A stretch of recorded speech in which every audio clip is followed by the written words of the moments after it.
Hi everyone.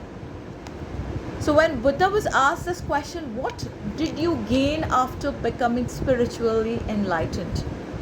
आप spiritually enlightened होने के बाद में आपने क्या पाया? तो बुद्धा ने बहुत सिंपल सा एक जवाब दिया कि मैंने कुछ भी नहीं पाया, मैंने इनफैक्ट सब कुछ खो दिया. तो उनसे पूछा कि आपने ऐसे क्या चीज़ें खोई? तो he said that he lost his arrogance, he lost his pride, he lost his misery, he lost his vanity, he lost his enviousness, he lost his sadness, he lost his ego, he lost almost everything and he gained nothing. And that's exactly what the 12th house in an astrological chart denotes. So the 12th house, if you've seen, is the house of enlightenment that depicts your crown chakra. It is for this reason that the watery sign owned by Jupiter depicts the priestessness of that person.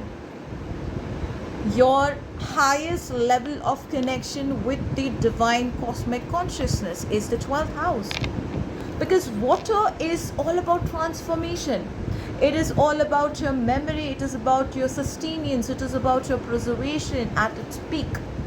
I'm not talking about physics over here, but if you compare it with the rest of the elements, water is the power that actually enables you to change, transform, and at the same time it also gives you and shows you your reflection.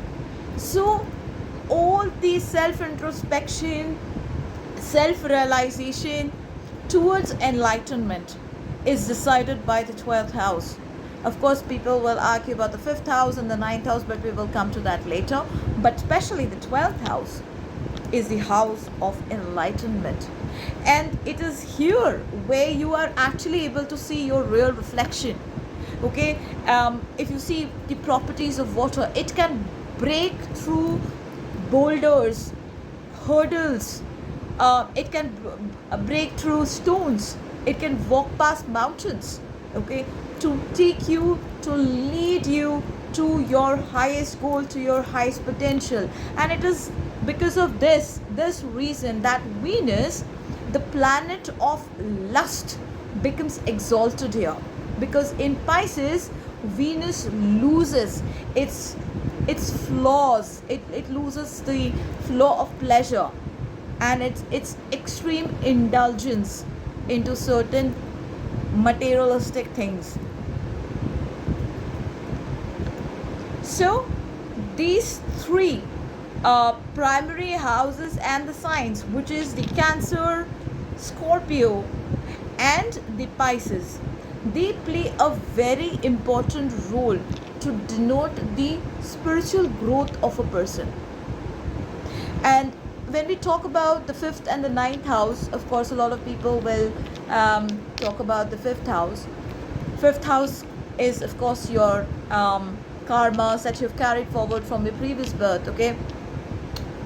It also denotes of course your sadhana and your inclination, the 9th house being the religious factor, the philosophies that you carry, the dharmic aspect of you, the positioning of your mind that lets you decide what is right and what is wrong for you.